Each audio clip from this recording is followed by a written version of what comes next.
Warning, this is how I personally complete each project. I do have some mechanical and electrical knowledge. Use this video at your own risk. I am not and will not be responsible for any damage that may occur while you attempt to repeat as I do. Always follow all manufacturer warnings and instructions. Consult a professional if you are unsure.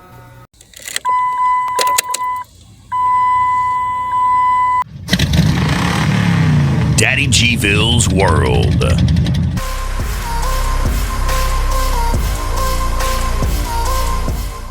What's up, everyone? Today, this video is for the 2004 to 2009 Dodge Durangos and the 2007 to 2009 Chrysler Aspens. I'm going to show you how to quickly change your headlight bulb. So, you turn on your lights and notice you have a headlight out. Now don't open your hood and try to figure out how to remove the headlight assembly.